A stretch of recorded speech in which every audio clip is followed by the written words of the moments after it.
Talk Radio Newsroom and powered by DemeraraWaves.com.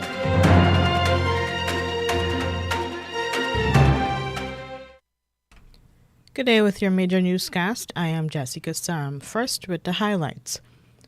The president and the opposition leader are to meet shortly. Poor Guyanese are to get low-cost homes that will first be used to host Caribbean Premier League spectators later this year. A Surinamese opposition party is pressuring the government there to disclose agreements with Guyana. In the region, the St. Kitts and Nevis governing coalition may be on the verge of collapse. And internationally, we get the latest from the BBC in the war between Russia and Ukraine. Do stay tuned. Advertise with us on News Talk Radio Guyana 103.1 FM for best coverage on programs on motivation, beauty and health, parenting and relationships, knowing your rights, and a variety of enlightening content, and get value for your money. Call our helpful staff today on 223-1056 or 223-1041 today. Now for the news in detail. President Irfanali says he will be inviting opposition leader Aubrey Norton to constitutionally required consultations on the appointment of a number of service commissions and a substantive police commissioner. Speaking with reporters at Pegasus Hotel on the sidelines of the launch of the 2022 Building Expo, he said the letter of invitation would be dispatched to Mr. Norton on Thursday. My intention is to meet with the leader of the opposition within 2 weeks. Well, there are a number of matters, constitutional matters that has to be addressed. So those are the matters that will primarily be on the table. The commissions, yes. But we have to get the Judicial Service Commission and everything in place. So yes, all the constitutional issues that require consultation with the leader of the opposition will be on the table. The People's Progressive Party Civic-led administration and the People's National Congress Reform-led opposition coalition have so far refused to hold other political talks.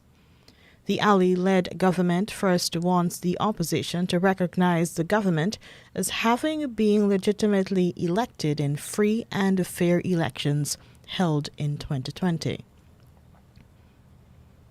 Long-serving United Kingdom parliamentarian David Lammy has been selected by Guyana's President Irfanali to sit on the Natural Resource Fund NRF board. The office of the president also announced that the board will be chaired by former military chief, retired Major General Joseph Singh.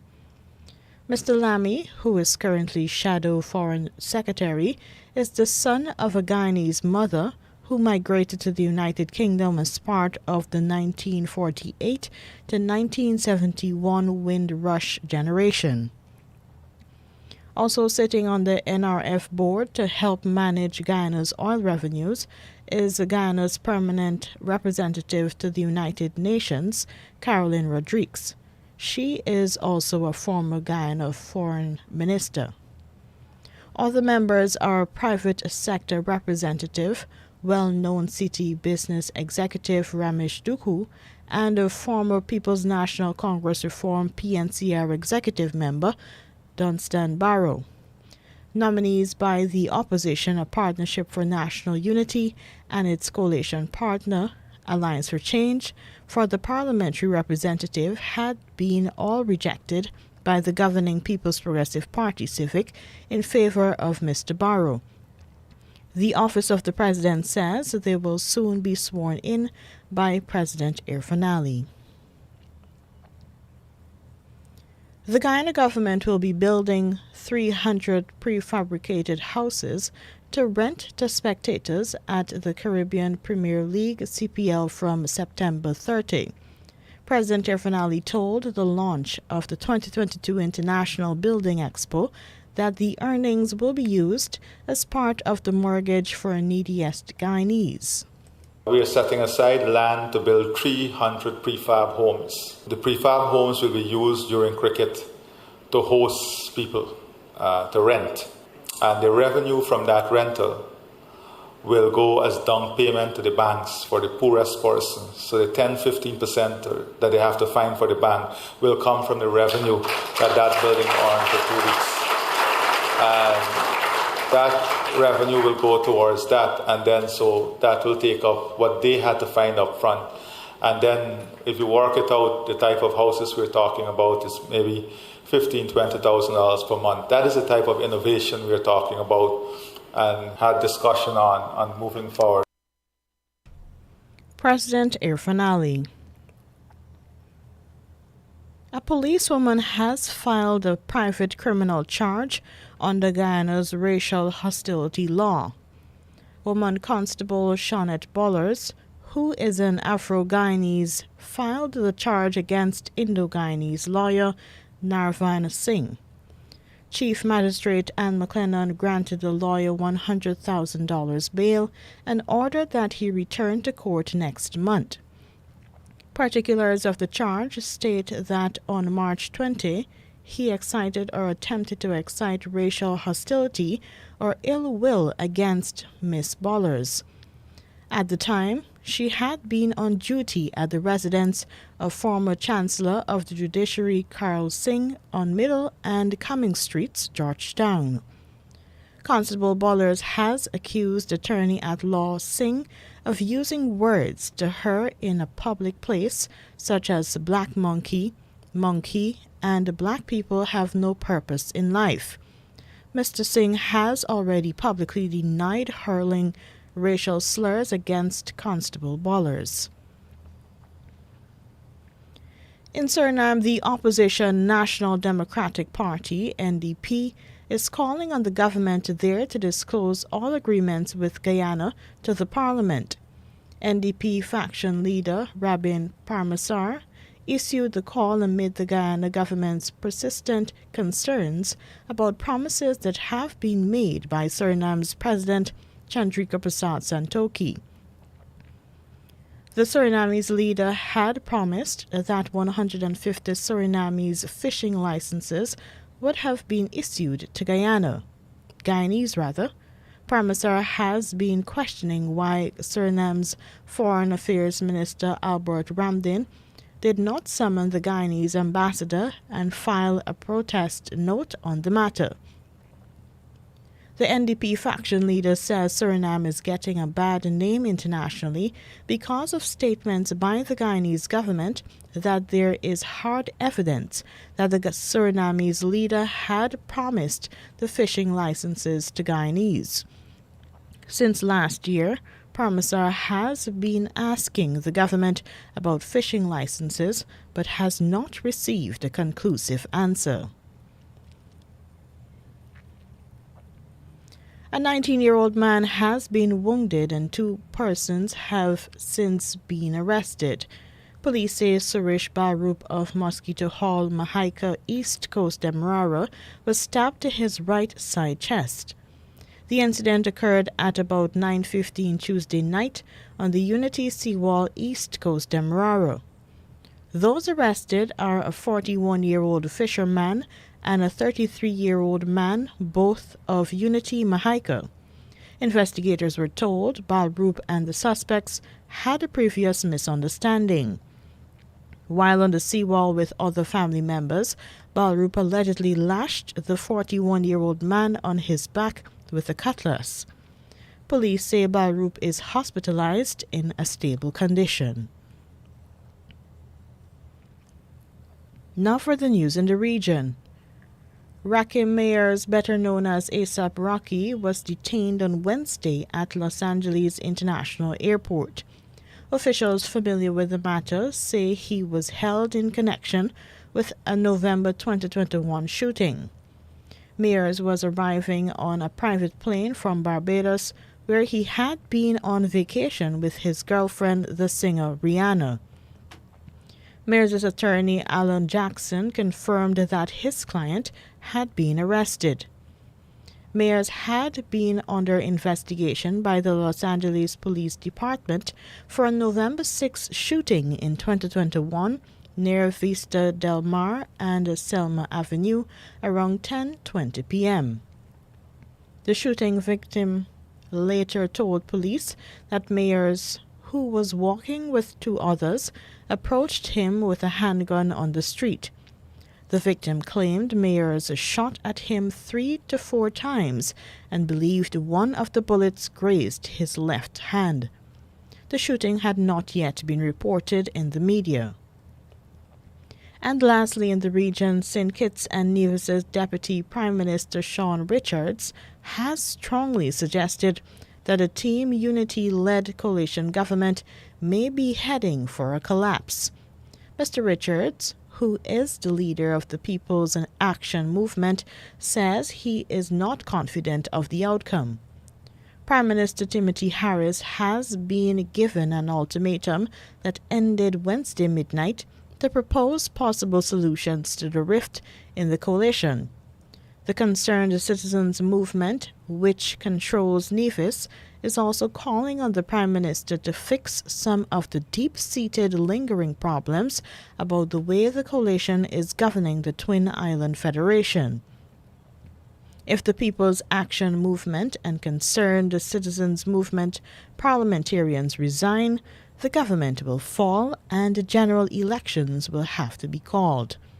Meanwhile, political pundits say Prime Minister Harris is preparing his People's Labour Party for early elections by fielding candidates in all constituencies in St. Kitts.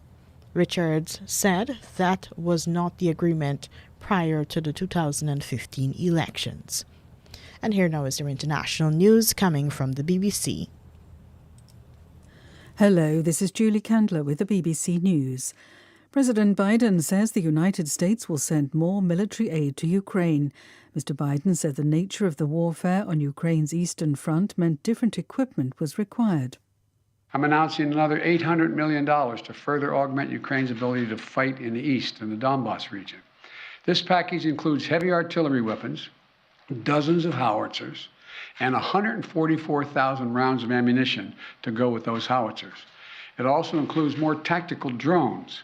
We're sharing and will continue to share significant timely intelligence with Ukraine to help defend them against Russian aggression. The US will also ban Russian-affiliated ships from using American ports. The mayor of Mariupol in the south of Ukraine has given a defiant response to Russia's claims to have taken control of the city. Vadim Boychenko said it remained Ukrainian, irrespective of any statements made about it. Earlier, President Putin called off a plan to storm a huge steel plant that's the last place in the city still held by Ukrainian forces. Mr. Putin said it must be tightly blockaded instead. Jenny Hill is in Moscow. Mr. Putin's troops have been unable to dislodge those fighters from the steelworks, but that hasn't stopped him dressing this up and presenting it to Russian people on television this morning as a significant victory. That is classic Kremlin PR, designed, of course, to ensure that Russians continue to think that this special military operation of Vladimir Putin's is going according to plan. Not that they really need any reassurance, given the daily barrage of official, very upbeat reports about the progress of troops in Ukraine. The International Energy Agency and the European Commission have jointly outlined simple steps to cut energy use to lessen dependence on Russian oil and gas and thereby help Ukraine. They say the steps will also cut carbon emissions. The measures include turning down heating, using less air conditioning, improving insulation, working from home and using public transport when possible.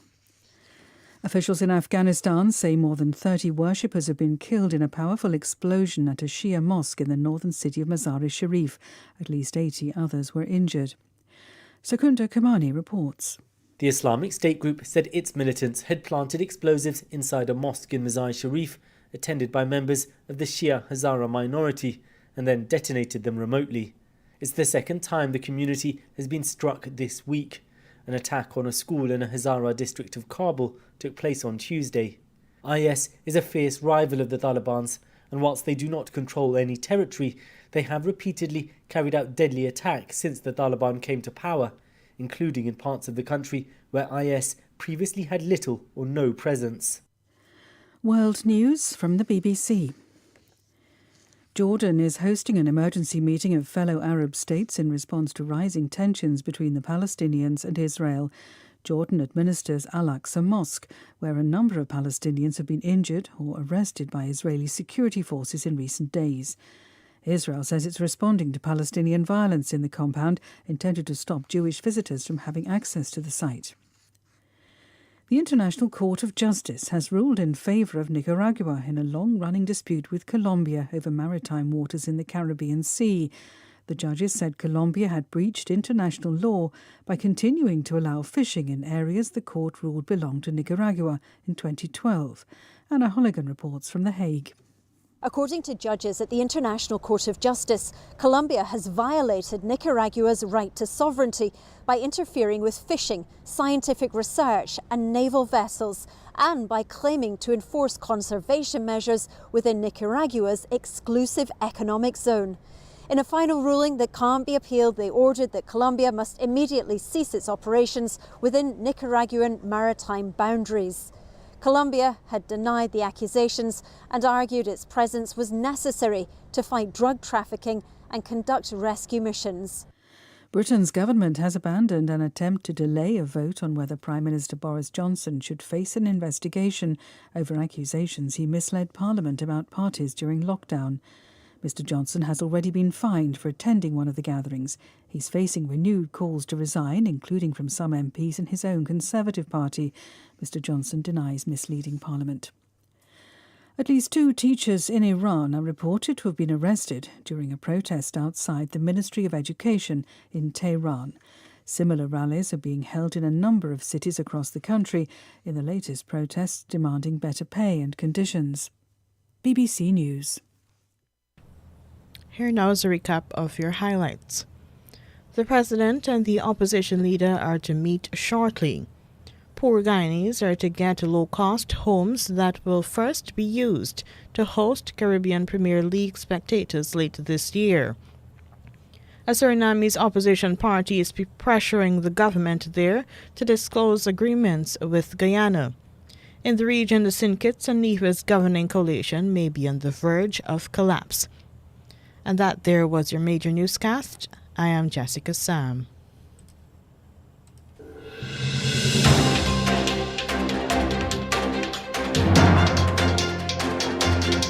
This has been the news, compiled in the News Talk Radio newsroom.